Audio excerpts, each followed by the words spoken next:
الحمد لله نحمده ونستعينه ونستغفره ونؤمن به ونتوكل عليه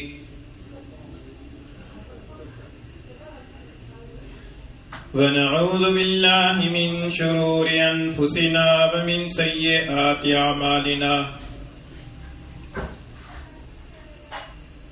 من يهده الله فلا مضل له ومن يضلله فلا هادي له ونشهد أن لا إله إلا الله وحده لا شريك له ونشهد أن سيدنا وسندنا وحبيبنا وحبيب ربنا ومولانا ونبينا محمدا عبده ورسوله وصلى الله تعالى عليه وعلى آله وأصحابه وبارك وسلم تسليما كثيرا كثيرا.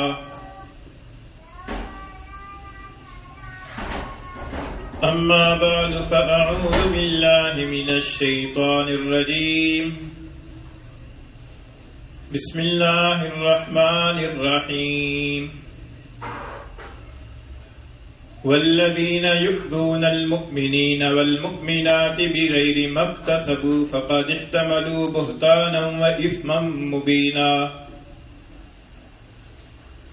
وعن ابن عمر رضي الله تعالى عنهما قال: صعد رسول الله صلى الله عليه وسلم المنبر فنادى بصوت رفيع فقال: يا معشر من قد أسلم بلسانه ولم يفزل الإيمان إلى قلبه لا تؤذوا المسلمين ولا تعيروهم ولا تتبعوا عوراتهم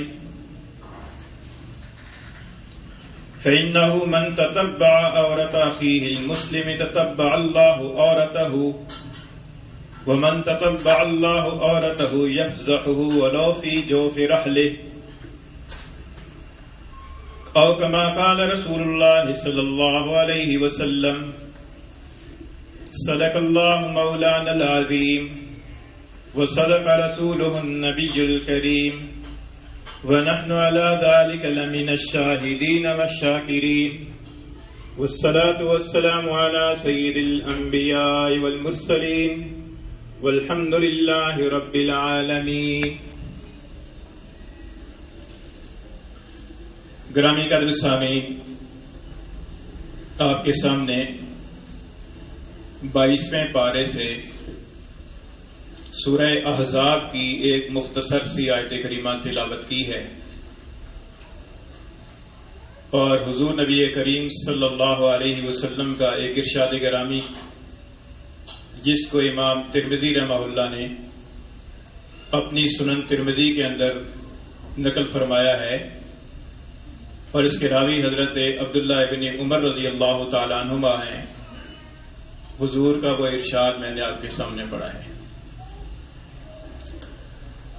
یہ جو آیت کریمہ سورہ احزاب کی آپ کے سامنے پڑھی ہے،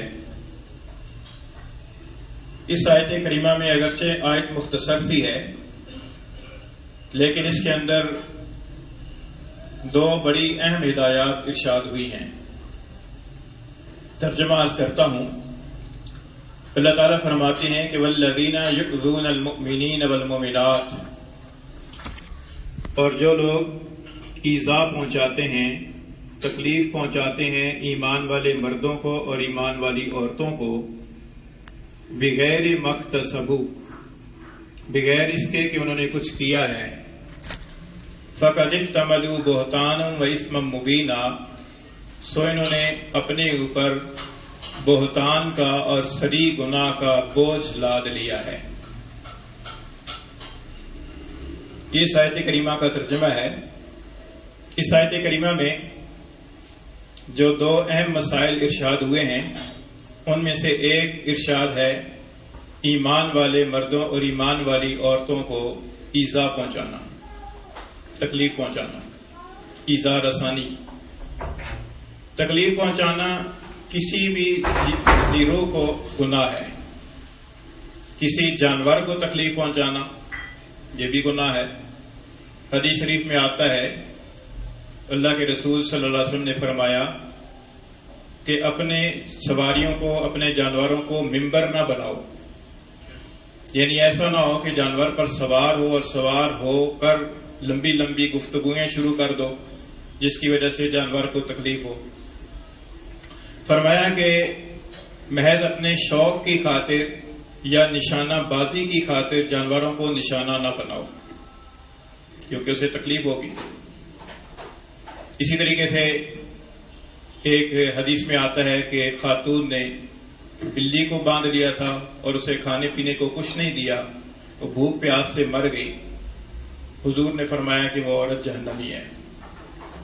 تو مقصد یہ ہے کہ کسی جانور کو تکلیف دینا، پھر جانور سے بڑھ کر کسی انسان کو تکلیف دینا، کوئی بھی انسان ہے قطع نظر اس سے کہ مسلمان ہے یا غیر مسلم ہے، اس کو تکلیف پہنچانا یہ بھی گناہ ہے، یہ اس سے زیادہ گناہ ہے۔ پھر انسانوں میں سے جو ایمان والے ہیں، ان کے دل کے اندر ایمان ہے، کلمہ گو مسلمان ہیں، ان کو تکلیف پہنچانا یہ اس سے بڑا گناہ ہوگا۔ اب ایمان والوں کو، مرد ہوں یا عورتیں ہوں، مسلمان ہوں، ان کو تکلیف پہنچانے کی بہت ساری صورتیں ہیں، اور ہمارے معاشرے کے اندر بھی بہت ساری صورتیں پائی جاتی ہیں ایذا رسانی کی۔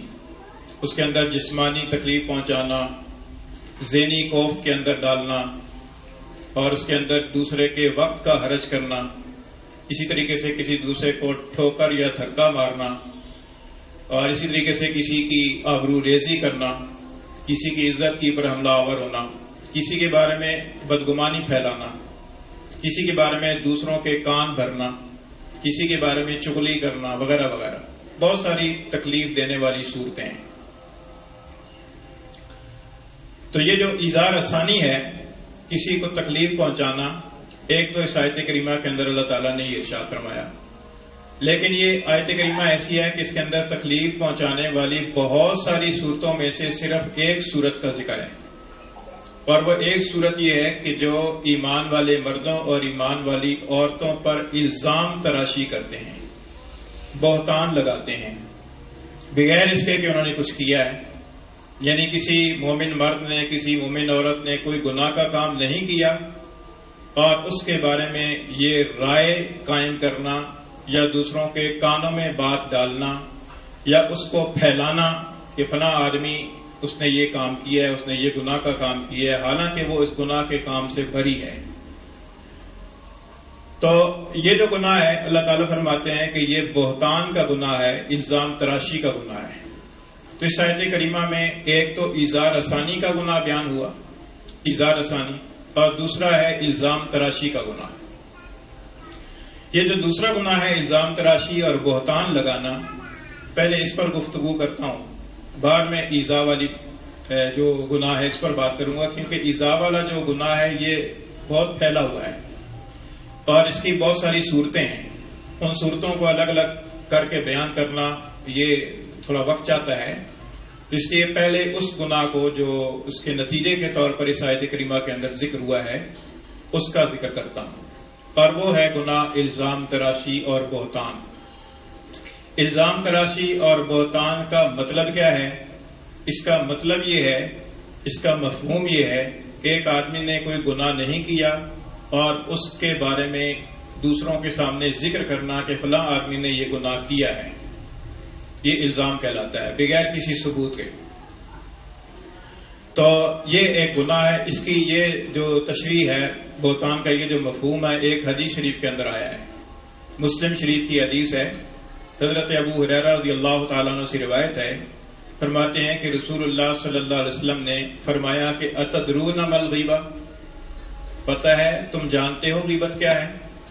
صحابہ نے عرض کیا کہ اللہ و رسولہ اعلم، کہ اللہ جانتے ہیں، اللہ کے رسول زیادہ جانتے ہیں غیبت کیا ہوتی ہے۔ حضور نے ارشاد فرمایا کہ ذکر کا اخاک بما تکرہ، ذکر کا اخاک بما یکرہ، تیرے اپنے بھائی کا ایسے طور پر ذکر کرنا کہ جس کو وہ ناپسند سمجھے۔ پوچھا گیا کہ اللہ کے رسول اگر میں وہ بات ذکر کروں کہ جو میرے بھائی کے اندر موجود ہے، وہ عیب ذکر کروں کہ جو اس کے اندر واقعتاً پایا جاتا ہے، حضور نے فرمایا کہ پھر ہی تو غیبت ہے، اور اگر وہ عیب اس کے اندر نہیں پایا جاتا تو پھر یہ بہتان ہے۔ اس سے یہ معلوم ہوتا ہے کہ ایک آدمی کے اندر کوئی گناہ اور کوئی عیب نہیں پایا جاتا، ہمارے سامنے اس کا وہ عیب نہیں آیا، کوئی گناہ اس کا سامنے ہمارے نہیں آیا، کوئی اس کا ثبوت ہمارے پاس نہیں ہے، ہم ویسے ہی اس کی طرف منسوب کر دیتے ہیں، تو یہ بہتان ہوگا، یہ الزام تراشی ہوگی۔ اس آیت کریمہ میں اللہ تعالیٰ نے اس بہتان اور الزام تراشی کے گناہ کو ذکر فرمایا ہے۔ ایک اور جگہ اللہ تعالیٰ نے ارشاد فرمایا کہ وَمَن يَكْسِبْ خَطِيئَةً ثُمَّ يَرْمِ بِهِ بَرِيًّا، کہ جو آدمی کوئی گناہ کا کام کرتا ہے اور پھر وہ گناہ کا کام خود کرنے کے بعد کسی اور کے ذمہ ڈال دیتا ہے، تو اس نے صریح گناہ اور بوجھ لے لیا۔ اب بعض اوقات ایسے ہوتا ہے کہ کوئی آدمی کسی کی چیز چوری کر لیتا ہے، اب وہ اپنے اوپر سے چوری کو زائل کرنے کے لیے کسی دوسرے کا نام لے دیتا ہے کہ جی فلاں نے کیا ہوگا، تو ایسی صورت کے اندر پھر وہ ان کی جو تحقیق کرنے والوں کی تحقیق کا رخ ہوتا ہے وہ دوسری طرف پھر جاتا ہے، اور اس نے گناہ کر کے اپنا الزام اور اپنا گناہ دوسرے کے سر ڈال دیا۔ تو یہ بہت بڑا الزام اور گناہ کا کام ہے کہ آدمی گناہ کس نے نہیں کیا اور اس کی طرف منسوب کر دینا۔ کتنا بڑا گناہ ہے؟ حدیث شریف میں آتا ہے، سنن ابی داؤد کی روایت ہے، حضرت معاذ بن انس رضی اللہ تعالیٰ عنہ سے روایت ہے، آپ فرماتے ہیں کہ حضور اقدس صلی اللہ علیہ وسلم نے ارشاد فرمایا کہ جو آدمی کسی منافق کے شر سے کسی مومن کا دفاع کرے، ہوتے ہیں معاشرے کے اندر منافق ہوتے ہیں، حضور کے زمانے کے اندر بھی منافق تھے، آج کل بھی ہیں، لیکن وہ فرمایا حضور صلی اللہ علیہ وسلم نے کہ کوئی آدمی کسی مومن کا منافق کے شر سے دفاع کرتا ہے، کوئی منافق اس کی طرف شر منسوب کرتا ہے، اس کے بارے میں شر پھیلانے کی کوشش کرتا ہے، اور کوئی مومن اس کی طرف سے دفاع کرتا ہے، فرمایا اللہ کے رسول نے کہ قیامت کے دن اللہ تعالیٰ ایک فرشتے کو بھیجیں گے کہ جو اس آدمی کے گوشت کی جہنم کی آگ سے حفاظت کرے گا۔ اور پھر فرمایا کہ جو آدمی کسی مسلمان کی پر کسی ایسے کام کی تہمت لگاتا ہے کہ جو اس نے نہیں کیا، تو فرمایا کہ اللہ تعالیٰ اسے جہنم کے پل کے اوپر روک کر رکھیں گے جب تک کہ وہ اس اپنے کیے ہوئی بات سے نکل نہ آئے، اس وقت اپنے کیے ہوئے اس چیز کا وبال بھگت نہ لے اور اس وبال سے نہ نکل لے، اللہ تعالیٰ اس کو جہنم کی پل کے اوپر روک کر رکھیں گے۔ ایک حدیث میں آتا ہے کہ جو آدمی کسی پاک دامن کی پر تہمت لگاتا ہے تو اللہ تعالیٰ اس کو جہنم کی آگ کے اندر رکھیں گے جب تک کہ وہ اپنی کہی ہوئی بات کو ثابت نہ کر سکے۔ تو بات کا زبان سے کہہ دینا بہت آسان ہے، لیکن اس کو ثابت کرنے کی جب باری آتی ہے تو بہت مشکل پیش آتی ہے۔ کتنی افواہیں ہیں کہ جو ہم سنتے ہیں، فلاں نے یہ کیا، فلاں نے یہ کیا، فلاں نے یہ کیا، فلاں کا یہ کیس عدالت میں چل رہا ہے، فلاں کا ہائی کورٹ میں چل رہا ہے، فلاں کا سپریم کورٹ میں چل رہا ہے، چلتے چلتے چلتے چلتے عرصہ گزر جاتا ہے، لیکن کئی دفعہ اس کا ثبوت ہی نہیں ہوتا، اور کئی مرتبہ ایسے ہوتا ہے کہ وہ آدمی جیل بھی بھگت کے آ جاتا ہے، پھر بعد میں پتہ چلتا ہے کہ اس نے تو کیا ہی نہیں تھا۔ تو ایسی بہت ساری چیزیں ہیں کہ جو کسی کے اوپر الزام لگا دینا تو آسان کام ہے، لیکن اس کا ثبوت مہیا کرنا یہ ایک بہت مشکل کام ہے، دنیا کے اندر بھی مشکل کام ہے۔ اللہ تعالیٰ نے ارشاد فرمایا کہ جو لوگ پاک دامن عورتوں کی پر تہمت لگاتے ہیں، ثم لم یأتوا بأربعة شہداء، اور پھر وہ 4 گواہ نہیں لاتے، فجلدوہم 80 جلدہ، ان کو 80 کوڑے لگاؤ۔ کہ جو کسی پاک دامن عورت کی پر بدکاری کی تہمت لگا دیتے ہیں اور پھر اس کی پر وہ گواہ پیش نہیں کر سکتے، 4 گواہ پیش نہیں کر سکتے، تو فرمایا کہ ایسے مجرم کو جس نے ایک پاک دامن عورت کی عزت کو خراب کیا ہے، اس کی عزت پر دھبا لگایا ہے، اس کو 80 درے لگائے جائیں۔ امام مالک رحمۃ اللہ علیہ کے زمانے کا ایک واقعہ کتاب کے اندر پڑھا ہے، شاہ عبد العزیز محدث دہلوی رحمہ اللہ نے اس واقعے کو نقل فرمایا ہے۔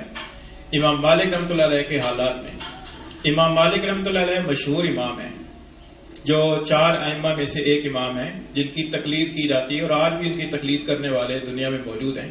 انہیں امام دار الہجرہ کہا جاتا تھا. یہ مدینہ شریف کے اندر ان کا قیام ہوتا تھا اور یہ ساری عمر مدینہ شریف میں رہے اور اسی جو ہے نا وہ تمنا میں رہے کہ میری موت مدینہ میں آئے. تو حضرت امام مالک رحمۃ اللہ علیہ کے زمانے کا واقعہ ہے کہ اس زمانے کے اندر ایک پاک دامن اور نیک بخت خاتون کا انتقال ہو گیا. جب اس کو غسل دینے کی باری آئے تو جو خاتون اس کو غسل دے رہی تھی اس خاتون نے غسل دینے کے دوران اس کے جسم کی پر ہاتھ پھیرتے ہوئے یہ بات کہی کہ کتنی بدکار عورت تھی علیہ باللہ. الزام لگا دیا, تہمت لگا دی.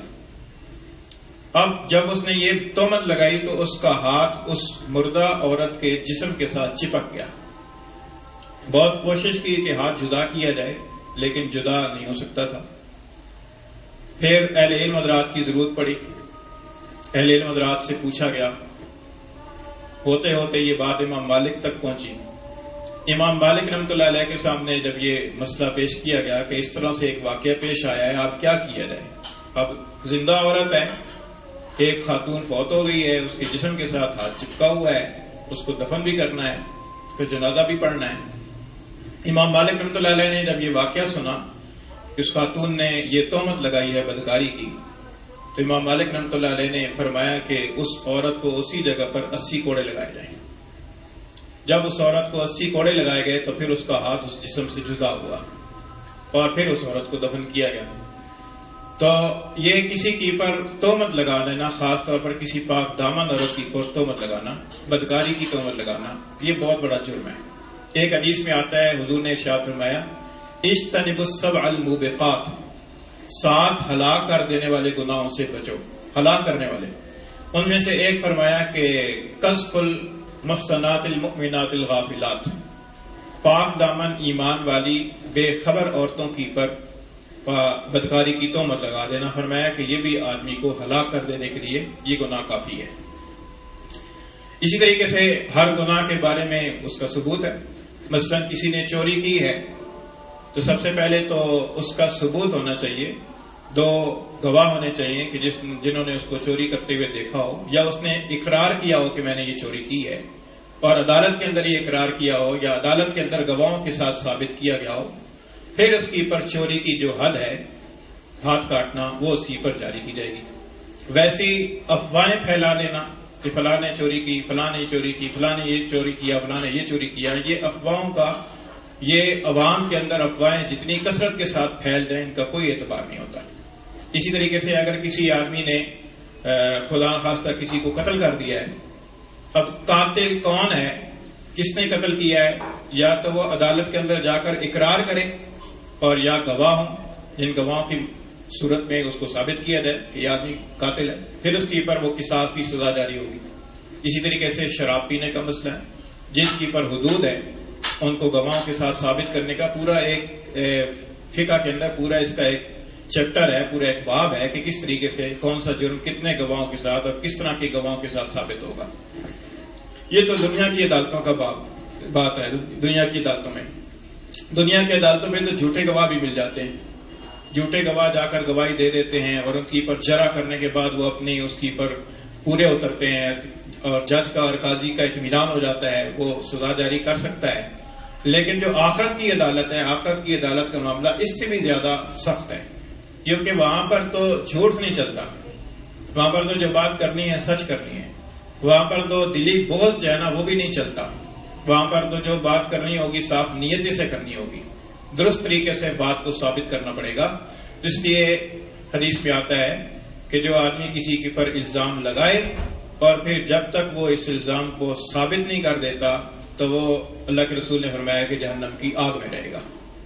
اسی طریقے سے ایک حدیث شریف میں آتا ہے کہ جو آدمی اس طرح کا کام کرتا ہے, گناہ الزام لگاتا ہے, بہتان لگاتا ہے, اس کو جہنمیوں کے میل کچیل کے اندر رکھا جائے گا جب تک کہ وہ اس گناہ سے نکلتا نہیں ہے.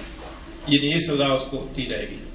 تو یہ جو بہتان اور الزام تراشی ہے یہ خواہ مخواہ کا ایک گناہ بے لذت ہے جو ہم کرتے رہتے ہیں اور ہمارے معاشرے کے اندر عام ہو چکا ہے.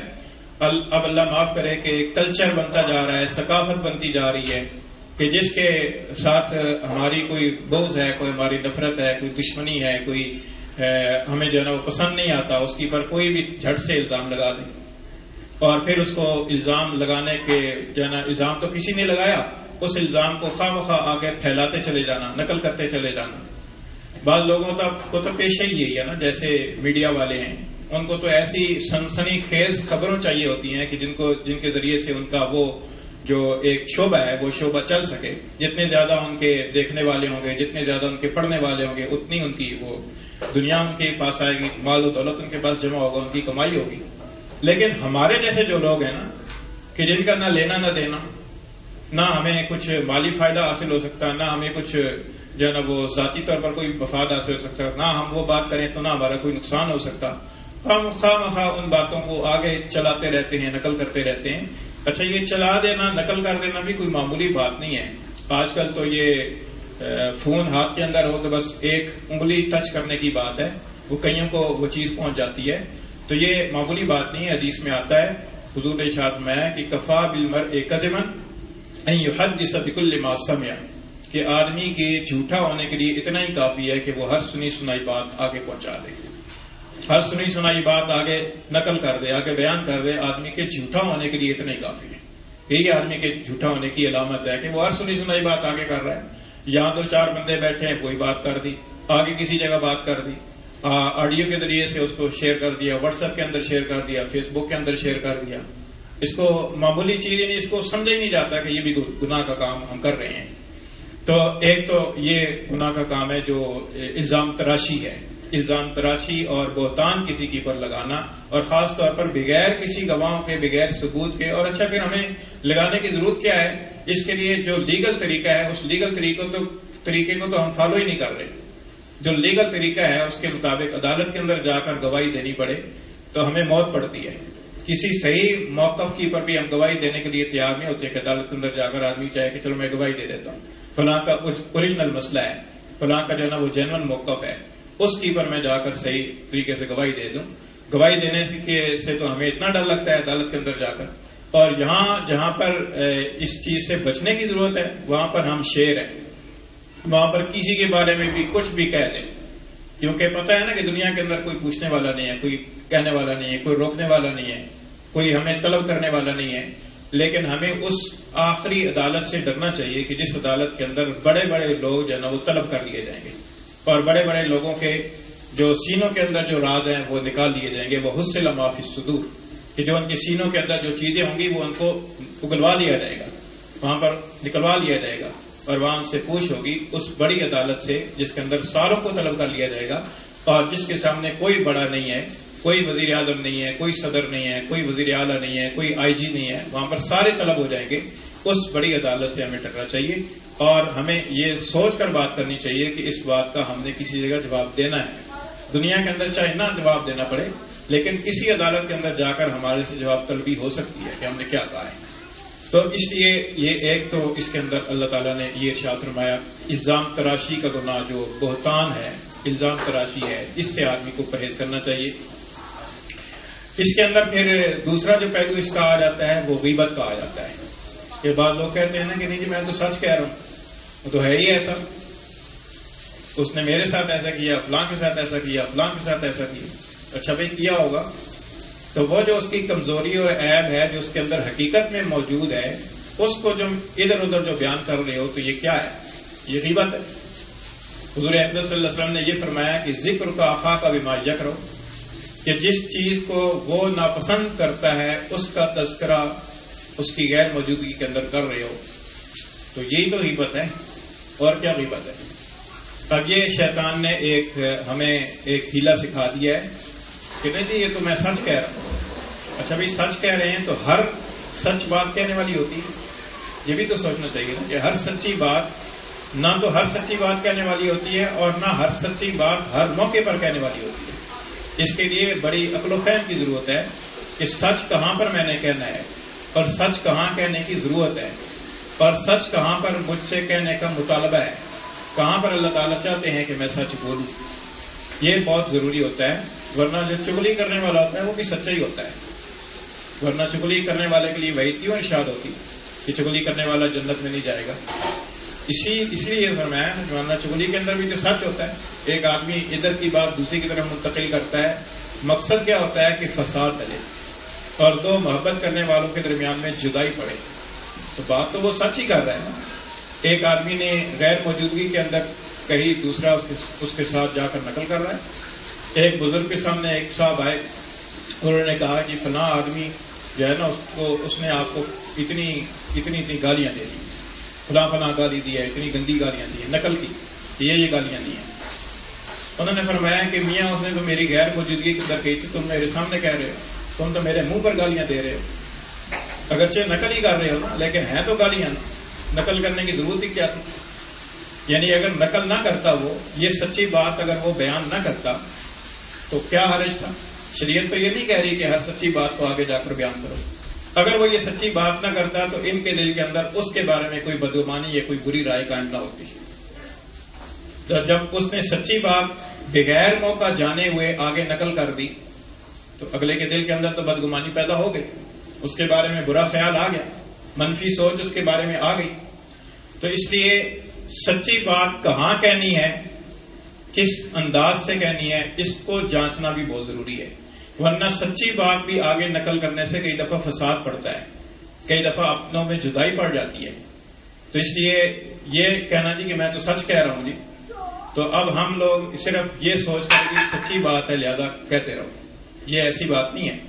سچی بات کو بھی سننے کا اور اپنے دل میں ہضم کرنے کا سلیقہ ہونا چاہیے.